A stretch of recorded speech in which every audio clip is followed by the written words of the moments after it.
நிறைமொழி மாந்தர் ஆணையிற்கிழந்த மறைமுடிதானே மந்திரம் என்ப அன்னையும் பிதாவும் முன்னரே தெய்வம் தாயைச் சிறந்த கோயிலும் இல்லை தந்தை சொல்மிக்க மந்திரமில்லை செல்வற்கழகு செழுங்கிளை தாங்குதல் தந்தை தாய் பெண் ஈதலரும் தீவினை வெட்டியிட்டல் பொருள் எஞ்ஞான்றும் காதலர் இருவர் கருத்தொருமித்து ஆதரவு பட்டதே இன்பம் பரனை நினைந்தியும் ஒன்றும் விட்டதே பேரின்ப வீடு. இந்த ரிக்கு திரு மறைன்னு சொல்றாங்க இல்லையா, இதை பார்த்து தான் வடமொழியில ரிக்கு வேதம்னே பண்ணினது. மாலியத்தில் ஆழ்வார்கள் பாடின பாடல்கள்லாம் பார்த்தீங்கன்னா அதை பாடினாலே உயிர் போயிடும் கொல்லும் பாட்டுன்னு சொல்லி தடை பண்ணிட்டாங்க. காஞ்சி வரதராஜ பெருமாள் கோயிலில் ஆழ்வார் பாசுரம் பாடினாங்கிறதுக்காக பாடக்கூடாதுன்னு அவர்கள் ஆரியர்களுக்குள்ளேயே பெரிய தகராறு அடிதடிகள்லாம் நடந்திருக்கு. தமிழ் இனத்தினுடைய பண்பாட்டினுடைய வளர்ச்சி கூறுகளை எல்லாம் இந்த தேசத்தில் தடை செய்து அதை மழுங்க செய்தது வந்து திராவிடம் என்று சொல்லுவது ஒரு கற்பனாவாதம். நீங்க இந்த திராவிட கருத்தியலை யாராவது ஏற்கிறாங்களா? கேரளாவில் ஏத்துக்குவாங்களா? கன்னடத்தில் ஏத்துக்குவாங்களா? இல்ல ஆந்திராவில் ஏத்துக்குவாங்களா? அங்கே வியாபாரமே பண்ண முடியாது. அது வந்தாரையெல்லாம் வாட வைக்கின்ற தமிழகம், எல்லாரையும் வரவேற்று அந்த உபசரிக்கின்ற அந்த தன்மை தான் தமிழகத்தினுடைய வீழ்ச்சிக்கு காரணமாக இருந்து விட்டதோ என்று அறிஞர்கள்லாம் இன்னைக்கு சொல்லுகின்றார்கள். இந்த இந்து சமயம்ங்கிற கட்டமைப்புக்குள்ள வழிபடுகின்ற தெய்வங்கள் எல்லாம் தமிழை சார்ந்த தெய்வங்கள் தான், தமிழகத்தை சார்ந்த தெய்வங்கள் தான். கோயில் வழிபாடுங்கிறது தமிழகத்துக்கே உரியது. உலகத்திலேயே மிக அதிகமான கோயில்கள் எங்க இருக்குன்னா காவிரி கரையில தான் இருக்கு. கோயிலே கிடையாதுன்னு சொல்லும் பொழுது வழிபாட்டு முறை எப்படி வடமொழியில் இருந்திருக்க முடியும்? இல்லை. கற்சிலைகளினுடைய வடிவம், தெய்வத்தினுடைய திருமேனிகள், படிமங்கள், சிலைகள் இவையெல்லாம் வடநாட்டில் பார்க்க முடியாது. சும்மா பொம்மை போல தான் இருக்கும். நீங்கள் சமஸ்கிருதம் சொல்கிறாங்க இல்லையா, சமஸ்கிருதம்ங்கிறது ஒரு காலத்தில் ஒரு குறியீட்டுக்காக அதை உருவாக்கப்பட்டதாக சொல்லுவாங்க. அதுவும் கேரள பகுதியில். பின்னால் இவங்க அந்த இதை எடுத்துக்கிட்டு கைப்பற்றிக்கிட்டு இது தேவ பாஷை இதுன்னு இவங்க அதை உரிமை கொண்டாடிக்கிட்டு இது பண்ணுறாங்களே தவிர உண்மையிலேயே அந்த சமஸ்கிருதம்ங்கிறது சமணத்தை சார்ந்தது. இது போலியான வாதம். இது ஆரியத்தின் மீது பக்தியாவும் தமிழுக்கு எதிராக செயல்படுகின்றவர்கள் இந்த ஆதிசீவர்கள் ஆகிய சிவாச்சாரியர்கள் தான். வருடாசிரம முறையை கொண்டு இங்க புகுத்துறாங்க. அப்படி புகுத்தும் போது கல்வி மறுக்கப்பட்டு போடுது. தமிழர்களுக்கு ஒன்னு வாழ் பிடிக்க தெரியும், வேல் பிடிக்க தெரியும், இல்லைனாக்கா ஏர் பிடிக்க தெரியும். இதுதான் தெரியுமே தவிர கல்விங்கிறது அவர்களுக்கு இல்லாமலே போயிட்டு.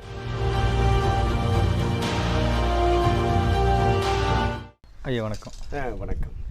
இப்போ தஞ்சாவூர் பெரிய கோயிலில் குடமுழுக்கு நடத்த போகிறாங்க. அது சம்மந்தமாக சில சர்ச்சைகள்லாம் உண்டாயிருக்கு. என்னென்னா தமிழில் நடத்தணும்னு சொல்லி நீங்கள்லாம் கேட்டுக்கிட்டு இருக்கீங்க. ஏன் தமிழில் நடத்தணும்? பக்திமைக்குரிய மொழியே தமிழ் தான். உலக மொழிகள்லேயே பக்திமைக்குரிய மொழி தமிழ். இறைவனை பற்றி அடியார்கள் பாடியிருக்கிற புகழ்மொழிகள் உலகத்திலேயே மிகுதியாக இருக்கிறது தமிழில் தான் இருக்குது. இதுக்கு அப்புறம் அடுத்தது எதுன்னு கேட்டால் யூதர்களுடைய ஹிப்ருங்கிற எபிரேயத்தில் தான் இருக்குது. இன்னும் இப்போ இந்த இந்து சமயங்கிற கட்டமைப்புக்குள்ளே இருக்கிற தெய்வங்கள், வழிபடுகின்ற தெய்வங்கள் எல்லாம் தமிழை சார்ந்த தெய்வங்கள் தான், தமிழகத்தை சார்ந்த தெய்வங்கள் தான். கதைகள் தான் எல்லாம் வடமொழியில் எழுதப்பட்டதாக இருக்குது. இன்னொன்று, கோயில் வழிபாடுங்கிறது தமிழகத்துக்கே உரியது. உலகத்திலேயே மிக அதிகமான கோயில்கள் எங்கே இருக்குன்னா காவிரி கரையில் தான் இருக்குது. இன்றைக்கி வடமொழி சார்ந்த நிலையில் பார்க்கிற பொழுது, ஆரியம் சார்ந்த நிலையில் அங்கே கோயில் வழிபாடே கிடையாது. அங்கே கோயில் வழிபாடே கிடையாது. ஆகமம்னா வழிபாட்டு முறை, வேறு ஒன்றும் இல்லை. ஆகமம் அப்படின்னு அப்படி பூதாகரமாக பேசுகிறாங்களே தவிர ஆகமம்னா வழிபாட்டு முறை. கோயிலே கிடையாதுன்னு சொல்லும் பொழுது வழிபாட்டு முறை எப்படி வடமொழியில் இருந்திருக்க முடியும்? இல்லை. தொன்மை காலத்தில் இருந்து தமிழில் இருந்தது தான் வழிபாட்டு முறை. இந்த ஆகம வழிபாட்டு முறைகள்லாம் பின்னால் அதை மொழி மாற்றம் பண்ணி இதுக்குள்ளே ஏதோ பூதாகாரமாக புதைந்து கிடக்கிறதா அப்படி ஒரு கதையை எழுப்பி அவர்கள் மாற்றி வைத்திருக்கிறார்கள். அடிப்படை என்னென்னா உலகத்திலேயே கோயில் வழிபாடு தமிழகத்துக்கே உரியது. அதனால தான் நீங்கள் பார்த்தீங்கன்னா கோயில் விளங்க குடி விளங்கும், ஆலயம் தொழுவது சாலவும் நன்று, கோயில் இல்லா ஊரில் குடியிருக்க வேண்டாம், இது போன்ற மொழிகள்லாம் தமிழகத்தில் தான் பிறந்தது. அதனால் இந்த வழிபாட்டு முறை தொன்மையான காலத்தில் இருந்து தமிழில் தான் இருந்திருக்க வேண்டும். அதை இடைக்காலத்தில் இது போன்ற இடைச்செருகல்கள்லாம் ஏற்பட்டு திரித்திருக்கின்றார்கள். ஆகவே அந்த பழைய தொன்மையான வழிபாட்டு முறையை மீண்டும் இதை கொண்டு வர வேண்டும் என்பதுதான் எங்களுடைய விருப்பம். இப்போ என்ன சொல்கிறாங்கன்னா கடவுளுக்கோட மொழி சமஸ்கிருதம் தான் அப்படின்னு சொல்கிறாங்க. ஆனால் நீங்கள் தமிழ் தான் கடவுளுக்கு மொழி அப்படிங்கிறீங்க. உலகத்திலேயே முதல் தோன்றிய மொழி தமிழ் தான். இதுக்கு என்ன காரணம் அப்படின்னு சொல்லணும்னா, இந்த குமரிக்கண்டம் தான் உலகத்தில் உயிர்கள் தோன்றிய மொழின்னு சொல்லுவாங்க, உயிர்கள் தோன்றிய இடம்னு சொல்லுவாங்க. அதாவது கன்னியாகுமரிக்கு தெற்கே இருந்த நிலப்பகுதி. அந்த காலத்தில் ஆஸ்திரேலியாவுக்கும் ஆப்பிரிக்காவுக்கும் நடந்தே போகலான்னு அந்த இணைந்த பகுதியாக அதை சொல்லுவாங்க. அதை அது கடல் கொண்டு போயிடுது. இன்றைக்கி பார்த்தீங்கன்னா இந்த இரும்பு மக்னீசியம் கலந்த சார்கோனைட்டு பாறை, அதான் உலகத்தில் தொன்மையான பாறைன்னு சொல்லுவாங்க. அந்த தொன்மையான பாறைகள்லாம் தமிழ்நாட்டில் தான் இருக்குது, வடநாட்டில் கிடையாது. நீங்கள் பார்த்தீங்கன்னா சேலத்தில் இருக்குது, அதுபோல் கன்னியாகுமரி பகுதிகளில் இருக்குது, இன்னும் சென்னையில் பல்லாவரம் பகுதியெல்லாம் இருக்குது. ஆகையினால் உயிர்கள் தோன்றிய பகுதி இங்கே தான் வந்து பரிணாம வளர்ச்சி அடைந்து முதல் மனிதன், ஆதி மனிதன் தோன்றி இருக்க முடியும். அதனால் இங்கே பேசப்பெற்ற மொழி தான் தமிழ். இங்கேருந்து தான் வழிபாடு தோன்றி இருக்க வேண்டும். அதனால தான் கோயில்கள் வந்து இங்கே பார்க்கிற பொலிவும், இந்த சில கற்சிலைகளினுடைய வடிவும், தெய்வத்தினுடைய திருமேனிகள், படிமங்கள், சிலைகள் இவையெல்லாம் வடநாட்டில் பார்க்க முடியாது. சும்மா பொம்மை போல தான் இருக்கும். நீங்கள் வந்து சமஸ்கிருதம் சொல்கிறாங்க இல்லையா, சமஸ்கிருதம்ங்கிறது ஒரு காலத்தில் ஒரு குறியீட்டுக்காக அது உருவாக்கப்பட்டதாக சொல்லுவாங்க. அதுவும் கேரள பகுதியில், சேரநாட்டில் தான் உருவாக்கப்பட்டதாக சொல்லுவாங்க. அதை வந்து ஒரு மொழியாக வந்து உருவாக்கினது வந்து சமணர்கள். இன்னும் சொல்லப்போனால் அங்கே அந்த இதில் இருக்கிற நிகண்டு, அமரகோஷங்கிற நிகண்டே சமண முனிவர் எழுதினது. பின்னால் இவங்க அந்த இதை எடுத்துக்கிட்டு கைப்பற்றிக்கிட்டு இது வந்து தேவ பாஷை இதுன்னு இவங்க அதை உரிமை கொண்டாடிக்கிட்டு இது பண்ணுறாங்களே தவிர உண்மையிலேயே அந்த சமஸ்கிருதம்ங்கிறது சமணத்தை சார்ந்தது. இது போலியான வாதம், இது தவறாக இது போல் கருத்து நீண்ட காலம் என்ன கல்வி அறிவு இல்லாமல் இருந்து போச்சு. இப்போ எல்லோரும் படிக்க ஆரம்பிச்சிட்டாங்க, பிள்ளைகள்லாம் வந்து ஆய்வு மாணவர்களாக வந்துட்டாங்க, ரிசர்ச் பண்ணுறாங்க, ஆய்வு பண்ணுறாங்க. அதனால் இந்த தரவுகள்லாம் அவங்க சொன்ன பொய்யான வாதங்கள்லாம் அடிபட்டு தரவுகள்லாம் மெய்ப்படுகின்ற காலமாக இது இருக்குது. இப்போ தஞ்சை பெரிய கோயிலில் வந்து சமஸ்கிருதத்தில் வந்து குடமுழுக்கு பண்ணுறதுக்கு என்ன காரணம் இருக்குன்னு நினைக்கிறீங்க? ஏன்னா அதில் ஒரு பெரிய திருமுறைகளை வந்து மீட்டு கொடுத்தது வந்து ராஜராஜன் தான்ங்கிற வழக்கு உண்டு. இப்போ ஒரு காலத்தில் என்ன பண்ணாங்க அப்படின்னு சொன்னால், அந்த தமிழகத்தினுடைய ஆதிக்கத்தை கையில் எடுக்கிறதுக்காக வடக்கிருந்து வந்தவர்கள் என்ன பண்ணுறாங்க, ஆரியர்கள் சைவத்தினுடைய தலைமைப்பீடமாக விளங்குகின்ற சிதம்பரத்தையும் மாலியத்தின் தலைமைப்பீடமாக இருக்கக்கூடிய திருவரங்கத்தையும் நேராக கைப்பற்றி கொள்ளுகின்றார்கள். அப்புறம் இங்கே இருக்கிற ஆதிசைவர்கள், சிவாச்சாரிகள், பட்டாச்சாரியார்கள் இவங்கெல்லாம் வந்து பொருள் கொடுத்து அப்படி இப்படி இல்லைன்னா அதிகாரத்தை பயன்படுத்தி அவங்களாம் தன்மையப்படுத்திக்கிறாங்க, வந்து ஆரியப்படுத்திக்கிறாங்க அவங்கெல்லாம்.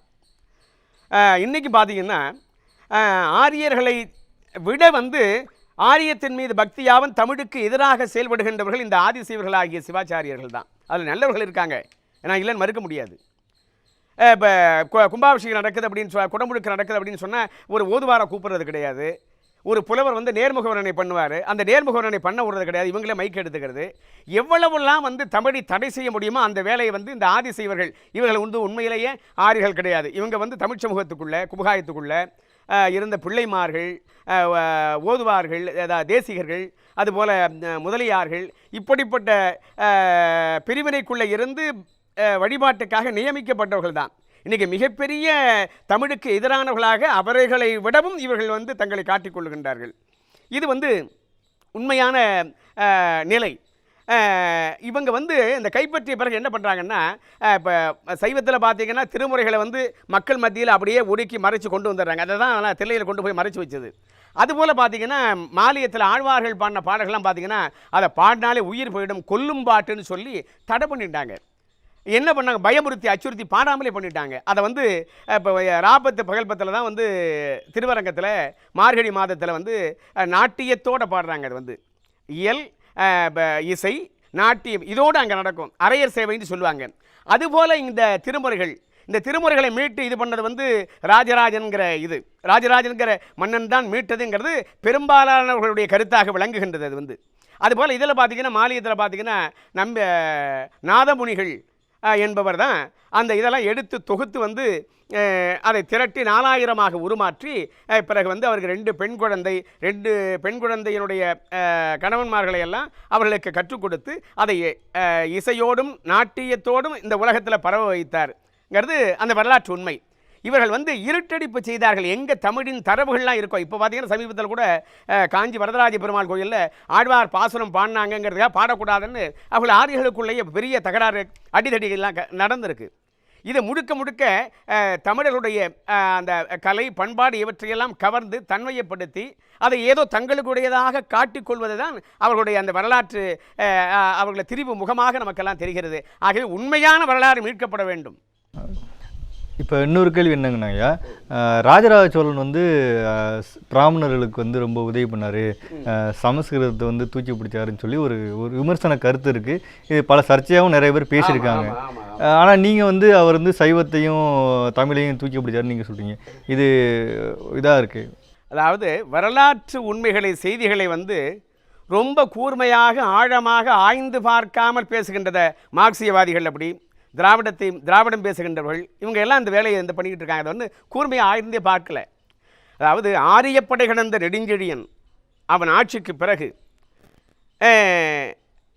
தமிழர்களுடைய ஆட்சி உரிமை இல்லாமல் போயிடுச்சு.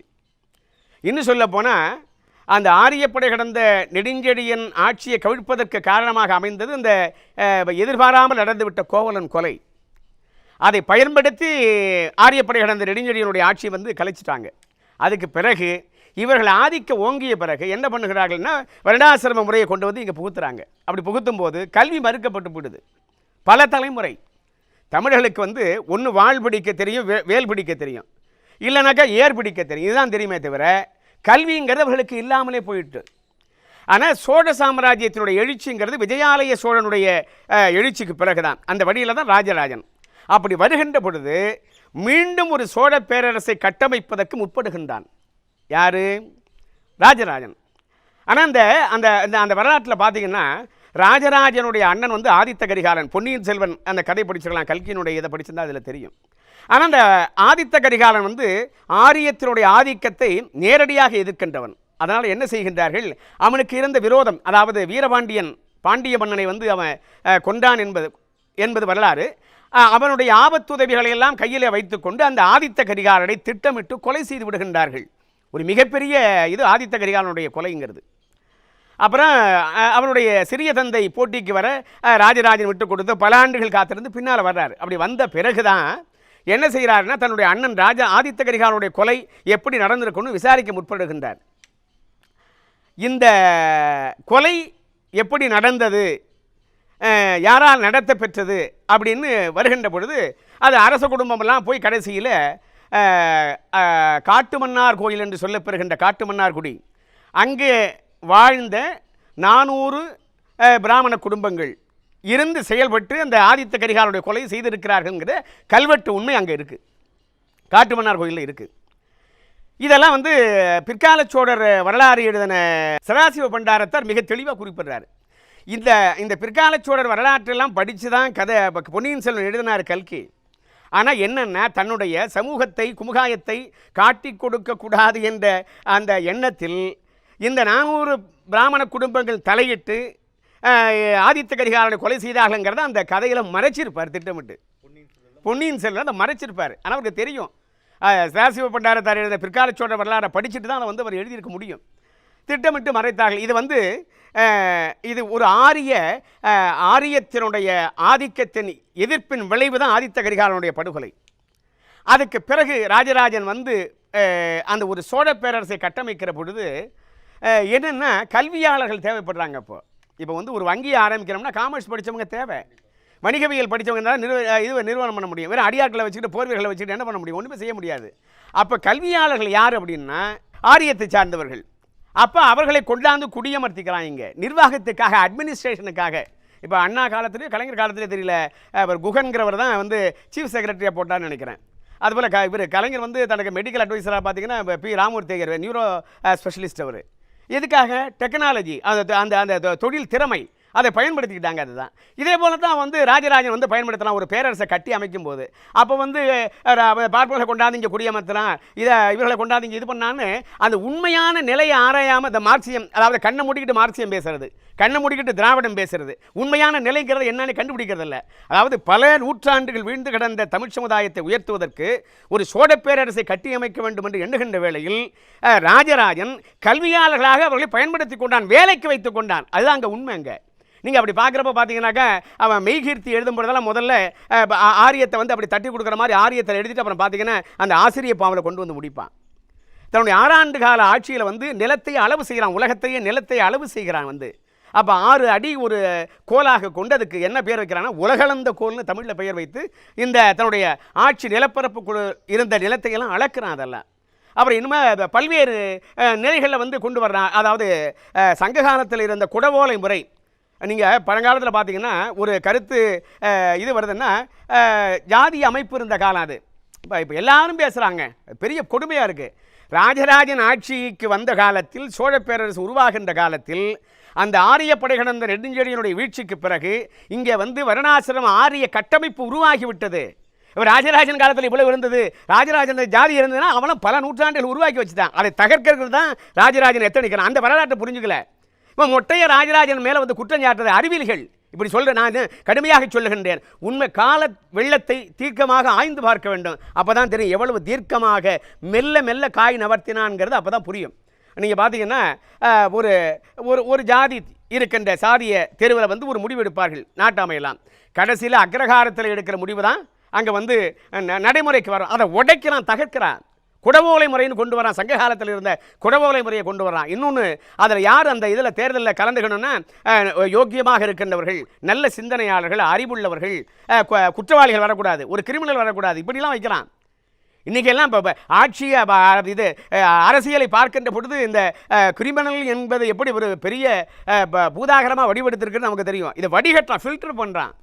எப்பயோ சங்ககாலத்தில் இருந்த குடவோலை முறையை கொண்டு வந்து நடைமுறைக்கு கொண்டு வரான். இதெல்லாம் பார்க்கின்ற பொழுது ஆரியத்தை தகர்த்து நேரடியாக தகர்க்க முடியாது. ஏன்னா அந்த கல்வி தேவை. அதை மெல்ல மெல்ல மெல்ல அதன் துணையோடு அதன் பிடிகளை எல்லாம் அதனுடைய வேரையெல்லாம் மெல்ல மெல்ல வெட்டி எடுக்கின்றான் ராஜராஜன். அப்படி வெட்டி எடுத்துத்தான் சோழ பேரரசை கட்டமைக்கிறான். பின்னாலே வந்து அதை மிகப்பெரிய அளவில் தென்கிழக்கு ஆசியா முழுவதும் தமிழ் பண்பாட்டினுடைய கூறுகளை எல்லாம் பின்னாலே அவனுடைய மகன் ராஜேந்திரன் கொண்டு போய் சேர்க்கிறான். இதில் இருந்த திருமுறைகளை மீட்டது அவன்தான்ங்கிறது உண்மைதான். ஏன்னா தஞ்சை பெரிய கோயிலில் 48 ஓதுவார்களை திருமுறை பாடுவதற்காக வைக்கிறான். அந்த திருமுறை பாட வைக்கும்போது 2 வரிசை, ஒரு பக்கம் 24 பேர், ஒரு பக்கம் 24 பேர். இந்த 2 வரிசை, இந்த ஒரு வரிசை வந்து 2 வரியை பாடணும், அடுத்த வரிசை 2 வரியை பாடணும். இப்படி 48 ஓதுவார்களை பிடாரர்கள்னு சொல்கிறது. அப்போ பிடாரம்னா இசை, அது வந்து ரொம்ப கேலியாக போயிடுச்சு, பாம்பு பிடாரன்னு ஆகிட்டா. ஏன்னா மகுடி இசைப்பதனாலே அவனுக்கு பிடாரன்னு பேர். அந்த காலத்தில் பிடாரன் என்கிற சொல்ல இப்போ இருந்திருக்கு. இந்த எல்லா ஓதுவார்களுக்கு தலைமையாக இருக்கின்றவருக்கு என்ன பேருன்னு கேட்டிங்கன்னாக்கா தேவார நாயகம் அப்படின்னு அவர்களை அடைமொழி கொடுத்துருக்கான். இதெல்லாம் மெல்ல மெல்ல ஆரியத்தின் தாக்கத்தை எல்லாம் அகற்றி மீண்டும் தமிழ் பண்பாட்டினுடைய அந்த கூறுகளை மெல்ல மெல்ல மெல்ல கொண்டு வந்து தன்னுடைய பேரரசில் அவன் நடைமுறைப்படுத்துகின்ற நிலைதான் உண்மையான நிலை. அதை தெரிந்து கொள்ளாமல் ராஜராஜன் மேல் குற்றம் சாட்டுவது கண்ணை கொட்டி கொண்டு இயற்கை காட்சிகளை வர்ணிப்பது போல தான். இப்போ ஒரு பக்கம் என்னென்னா ராஜராஜ சோழன் மேலே குற்றச்சாட்டு வைக்கிறாங்க. இன்னொரு பக்கம் என்னென்னா தஞ்சாவூர் பெரிய கோயில் வந்து திராவிட கட்டிடக்கலைன்னு சொல்கிறாங்க. இது முரண்பாடாக இருக்குது. அதான் உங்கள்கிட்ட ஒரு சந்தேகம் கேட்டுக்கலாம். அதாவது இப்போ திராவிடம்ங்கிறது இனமா, அது மொழியா? ஒன்றுமே தமிழ் இனம், தமிழ் மொழி, தெலுங்கு இனம், தெலுங்கு மொழி, மலையாளம் இனம், மலையாளம் மொழி, கன்னடம் இனம், கன்னட மொழி. திராவிடம் என்று சொல்லுவது ஒரு கற்பனாவாதம். இன்றைக்கி நான் சொல்ல வேண்டுமானால் தமிழ் இனத்தினுடைய பண்பாட்டினுடைய வளர்ச்சி கூறுகளை எல்லாம் இந்த தேசத்தில் தடை செய்து அதை மழுங்க செய்தது வந்து திராவிடம். ஒரு கோட்பாடே கிடையாது. அது வந்து ஒன்று மொழியினுடைய பெயரா, இனத்தினுடைய பெயரா, ஒன்றுமே கிடையாது. இன்னும் சொல்லப்போனால் வடநாட்டில் இருந்த ஆரிய பார்ப்பனர்கள் தென்னாட்டில் வாழ்கின்ற பார்ப்பனர்களை குறிக்கின்றதற்காக திராவிட என்ற சொல்லை பயன்படுத்தி இருக்கிறார்கள். நீங்கள் பார்த்தீங்கன்னா அந்த இதில் கூட வரும், ஒரு கிரிக்கெட் வீரருக்கு டிராவிட்னு பேர். தஞ்சை இந்த பகுதியை சேர்ந்தவர் தான். திராவிடம் என்பது ஒரு இனம் அல்ல, மொழி அல்ல. இன்னும் என்னன்னா தமிழகத்தை சாராத, தமிழ் இனத்தை சாராதவர்கள் தமிழகத்தில் இருந்து கொண்டு ஆட்சி அதிகாரங்களை கைப்பற்றி அவர்கள் தங்களை வளர்த்து கொள்வதற்காக பயன்படுத்த பெற்றதான் இந்த திராவிடம்ங்கிறதே. திராவிடம்ங்கிறது கூரே. அது என்ன, திராவிட மொழியும் அல்ல, அது இனமும் அல்ல, எதை குறிப்பதும் அல்ல. அது வந்து அது அடுத்தவங்கெல்லாம் இங்கே வந்து கடை போடுறதுக்காக உருவாக்கப்பெற்ற ஒரு கருத்தியல். அது பொய்யான கருத்தியல், ஒரு மாயையான கருத்தியல். தமிழ் தேசியம்தான் இந்த உலகத்தில் வலிவு பெற வேண்டும். எதனால் வந்து இவர் வந்தார், கியாபே விஸ்வநாதன் வந்து எதனால் வந்தார்? ஆதியில் பிரிஞ்சு வந்ததே அதனால தானே. நீங்கள் வந்து இந்த திராவிட கருத்தியலை வந்து யாராவது ஏற்கிறாங்களா? நம்ம கேரளாவில் ஏற்றுக்குவாங்களா? கன்னடத்தில் ஏற்றுக்குவாங்களா? இல்லை ஆந்திராவில் ஏற்றுக்குவாங்களா? அங்கே வியாபாரமே பண்ண முடியாது. இங்கே தமிழனை திரிப்பதற்காக தமிழன் அதிகாரத்தை பற்றக்கூடாது, நாம் கைப்பற்றி கொள்ள வேண்டும். அதற்காகத்தான் நீங்கள் வந்து ஆரம்பத்தில் பார்த்தீங்கன்னா வெள்ளைக்காரர்கள் வருவதற்கு முன்னால் ஆரியத்தின் கையில் இருந்தது. ஆரியத்தின் கையில் தான் வந்து அந்த இது இருந்தது. வெள்ளைக்காரர்கள் வந்த பிறகு என்ன பண்ணாங்க, இங்கிலீஷ் படிச்சுட்டு அவங்கள்ட்ட அணைஞ்சிக்கிட்டு அந்த இதை இது பண்ண ஆரம்பித்தாங்க. அந்த வெள்ளைக்காரர்கள் இருந்த காலத்தில் இந்த ஆரியர்கள் அதை கைப்பற்றி கொண்டார்கள்.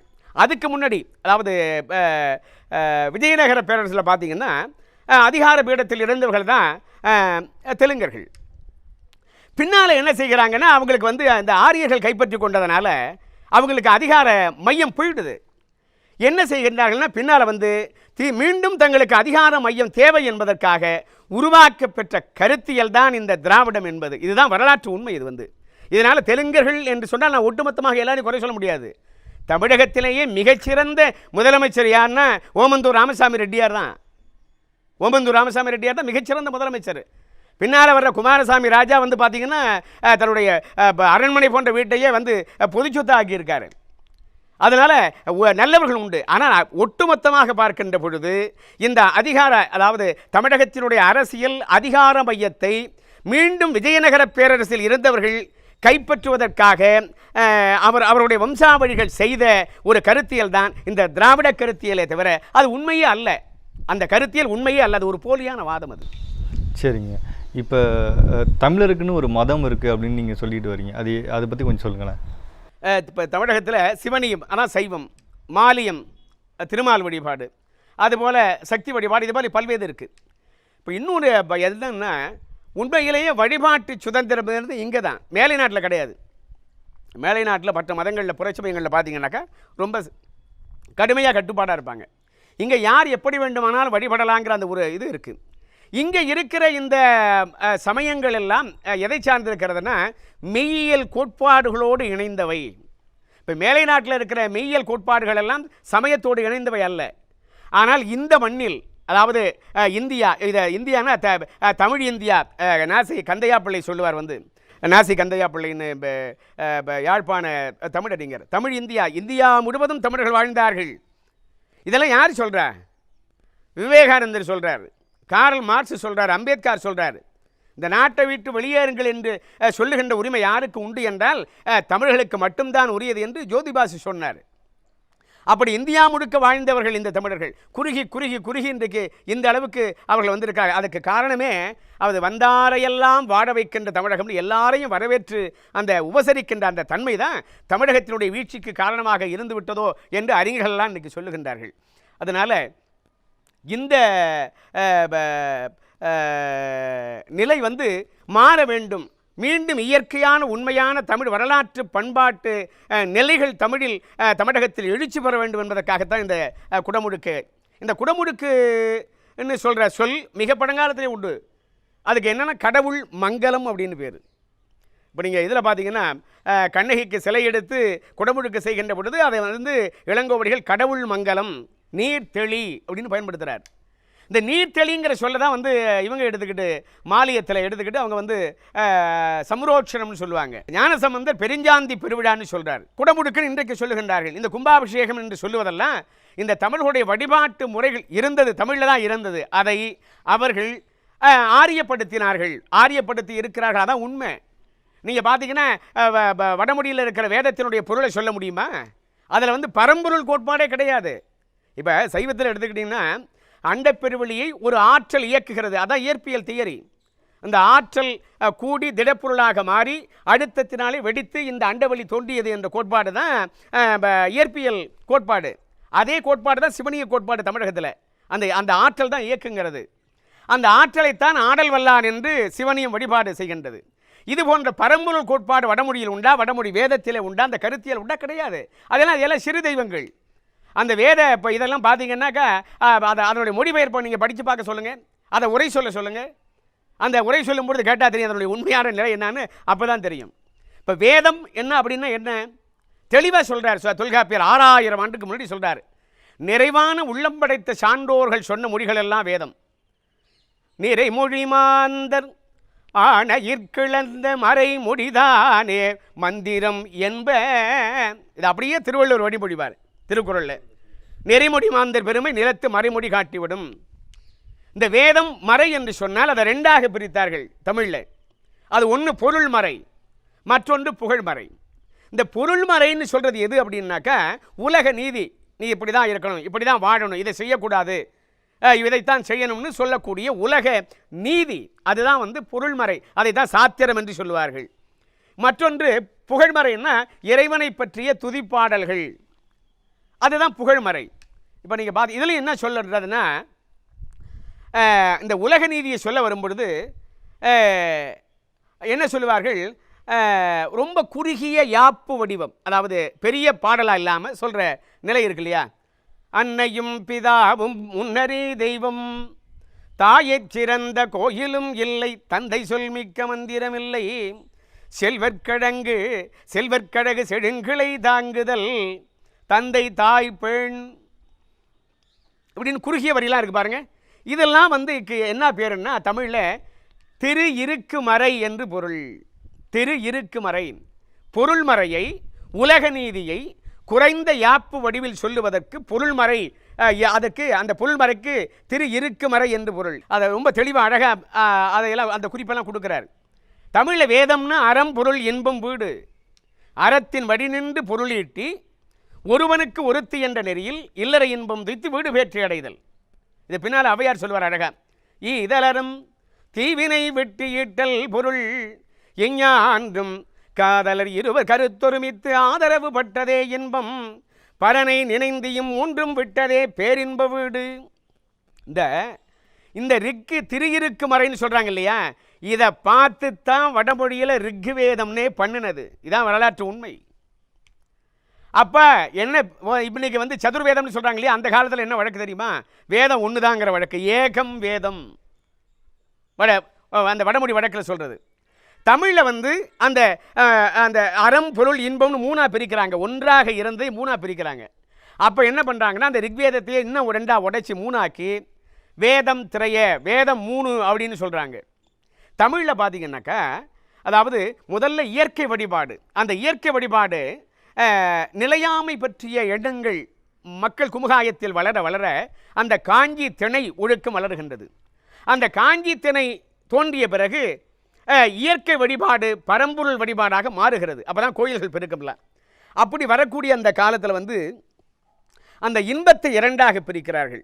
பிரித்து ஒரு இன்பம் உலகியல் இன்பம், மறு இன்பம் இறைவனுடைய திருவடியை அடைதலை தான் பேரின்பம்னு சொல்கிறது, அதை வீடு பேர் அப்படின்னு சொல்கிறது. அறம் பொருள் இன்பம் வீடுன்னு சொல்கிறாங்க.